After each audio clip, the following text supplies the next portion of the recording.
Hi friends, welcome back to our channel.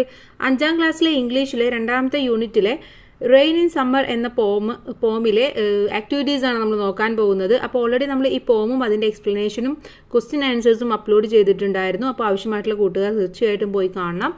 ഇനി നമുക്ക് നോക്കാനുള്ളത് ഇതിലെ ആക്ടിവിറ്റീസ് ആണ്. അപ്പോൾ എന്തൊക്കെ ആക്ടിവിറ്റീസ് ആണ് ഈ പാഠഭാഗത്തുള്ളത് എന്ന് നോക്കാം. Okay, activity number 1, you might have experienced the rain in different ways. നിങ്ങളും ഇതുപോലെ, ഈ പാഠഭാഗം നമുക്കറിയാം റെയിനിനെ കുറിച്ചിട്ടാണ് പറയുന്നത് അല്ലേ. അപ്പം റെയിനിൽ ഇതുപോലെ നിങ്ങളും ഒരുപാട് എക്സ്പീരിയൻസ് ചെയ്തിട്ടുണ്ടായിരിക്കും അല്ലേ.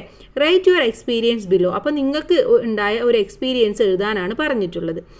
അപ്പോൾ കൂട്ടുകാരുടെ എക്സ്പീരിയൻസ് ആണ് എഴുതേണ്ടത്. ഒരു മോഡൽ ഞാൻ പറഞ്ഞു തരാം. Okay, 1 day I forgot to take my umbrella to school. എന്താണ്, ഒരു ദിവസം ഞാൻ സ്കൂളിലേക്ക് പോകുമ്പോൾ എൻ്റെ അംബ്രല്ല എടുക്കാൻ മറന്നുപോയി. On my way there it start to rain heavily. എന്താണ്, അങ്ങനെ ഞാൻ പോകുന്ന വഴിക്ക് മഴ നന്നായിട്ട് പെയ്യാൻ തുടങ്ങി. I got completely drenched and by the time I reach school. അങ്ങനെ ഞാൻ പോകുമ്പോഴേക്കും ഞാൻ എന്താണ്, ആകെ മഴ നനഞ്ഞു സ്കൂളിൽ എത്തി. I was soaked through sitting in class was uncomfortable because my clothes were wet. എന്താണ്, ഞാൻ ക്ലാസ്സിൽ കയറി ഞാൻ അവിടെ ഇരിക്കുമ്പോൾ എനിക്ക് ഭയങ്കരമായിട്ടൊരു അസ്വസ്ഥത തോന്നിയിരുന്നു. കാരണം എൻ്റെ ഡ്രസ്സൊക്കെ ഭയങ്കര വെറ്റാണ്, നനഞ്ഞിരിക്കുകയാണ്. And I felt cold and miserable. അങ്ങനെ എനിക്ക് ഒരു അസ്വസ്ഥതയും എനിക്ക് കോൾഡും ഒക്കെ തോന്നാൻ തുടങ്ങി.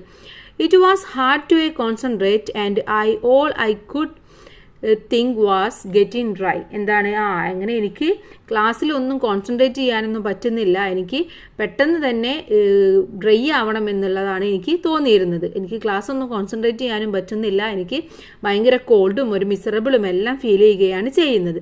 അപ്പോൾ ഇത്തരത്തിലുള്ള ഒരു എക്സ്പീരിയൻസ് ആണ് നിങ്ങളിവിടെ എഴുതേണ്ടത്. Okay, then activity number 2, riddle round. എന്താണ് റിഡിൽ? റിഡിൽ എന്ന് പറഞ്ഞാൽ കടങ്കഥ പോലുള്ളത് അല്ലേ.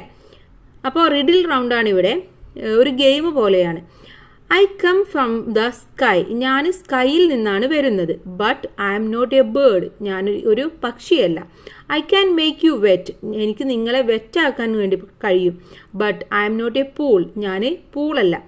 I come in drops. ഞാൻ തുള്ളികളായിട്ടാണ് വരുന്നത്. But I am not a tear drop. എന്താണ്, ഞാൻ ഒരിക്കലും കണ്ണുനീരല്ല. What am I. ഞാൻ ആരാണ്? റിഡിൽ ആരാണ്? അവിടെ ആൻസർ ആണ് അവിടെ പിക്ചറായിട്ട് തന്നിട്ടുള്ളത്. എന്താണ്, റെയിൻ ആണല്ലേ. അപ്പോൾ അവിടെ ആൻസർ എന്ന് പറയുന്നത് റെയിൻ ആണ്. ഇനി നെക്സ്റ്റ് ക്വസ്റ്റ്യൻ നോക്കൂ. You open me. നിങ്ങൾ എന്നെ ഓപ്പൺ ചെയ്യും. When the clouds pour down. എന്താണ്, ക്ലൗഡ്സ് ഒക്കെ ഇങ്ങനെ താഴേക്ക് വരുമ്പോൾ നിങ്ങൾ എന്നെ ചെയ്യും, ഓപ്പൺ ചെയ്യും. You fold me. നിങ്ങൾ എന്നെ ഫോൾഡ് ചെയ്യും. When the rain stops. എന്താണ്, റെയിനൊക്കെ മാറിക്കഴിയുമ്പോൾ നിങ്ങൾ എന്നെ ചുരുക്കി വെക്കുകയും ചെയ്യും. What am I. ഞാൻ ആരാണ്? ആരായിരിക്കും? അംബ്രല്ല. അപ്പോൾ അവിടെ ഡ്രോ യുവർ ആൻസർ ഹിയർ എന്ന് പറയുന്നുണ്ട്. അപ്പോൾ അവിടെ നിങ്ങൾ ആ ആൻസർ വരച്ചു കൊടുക്കുക. ഓക്കെ, അവിടെ അംബ്രല്ലയുടെ പിക്ചറാണ് നിങ്ങൾ വരയ്ക്കേണ്ടത്. Then write down 2 more riddle. നിങ്ങൾ 2 റിഡിൽ കൂടുതൽ എഴുതാനാണ് പറഞ്ഞിട്ടുള്ളത്. അപ്പോൾ ഈ മഴയെ സംബന്ധിക്കുന്ന എന്തെങ്കിലും റിഡിലാണ് നിങ്ങളവിടെ എഴുതേണ്ടത്. അപ്പോൾ എന്തെഴുതാം? I pour down on the roofs. ഞാൻ ഈ റൂഫ്സിനെയൊക്കെ pour ചെയ്തിട്ട് താഴേക്ക് വരുന്നു. I water the plants. ഞാൻ ഈ പ്ലാന്റ്സിനെയൊക്കെ നനച്ചു കൊടുക്കും. What am I. ഞാൻ ആരാണ്? ആൻസർ എന്താണ്? റെയിൻ. ആരാണ്? റെയിൻ ആണ്.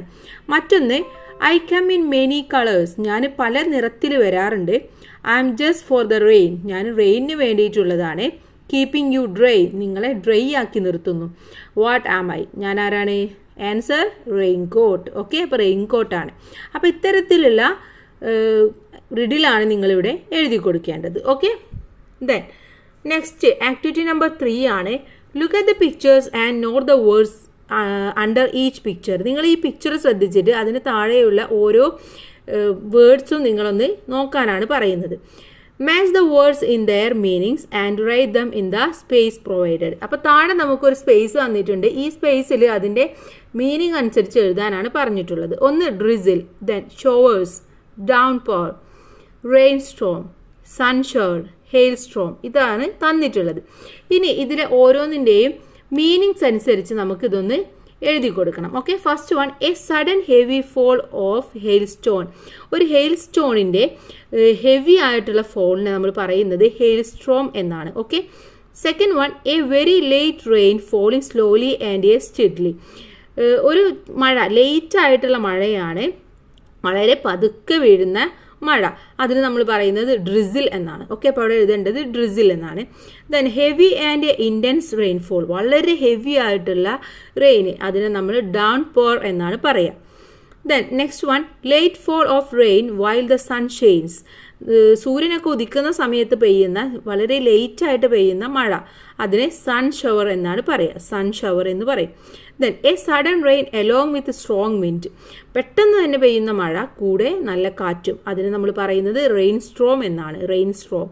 Then light rain that comes and goes, മഴ ഇങ്ങനെ വളരെ ചെറുതായിട്ട്, നമ്മൾ പറയില്ലേ ചാറ്റൽ മഴ എന്നൊക്കെ പറയില്ലേ, ചെറിയ മഴ ഇങ്ങനെ വരിക, എന്നിട്ട് അതിങ്ങനെ പോവുക, പിന്നെയും വരിക, പിന്നെയും പോവുക, അങ്ങനെയുള്ളതിനെ നമ്മൾ ഷവേഴ്സ് എന്നാണ് പറയുക, ഷവേഴ്സ്. അപ്പോൾ ഇതിവിടെ എഴുതി കൊടുക്കുകയാണ് കൂട്ടുകാർ ചെയ്യേണ്ടത്. ഇത്രയുമാണ് നമ്മൾ ഈ പോമിലെ ആക്ടിവിറ്റീസ് എന്ന് പറയുന്നത്. വളരെ സിമ്പിളായിരുന്നു. അടുത്ത പാഠഭാഗം എന്ന് പറയുന്നത് ആര്യ ഇൻ ദ കോക്പിറ്റ് എന്നുള്ളതാണ്. അത് നമുക്ക് അടുത്ത വീഡിയോയിൽ ഡിസ്കസ് ചെയ്യാം. എല്ലാ കൂട്ടുകാർക്കും താങ്ക്സ് ഫോർ വാച്ചിങ്.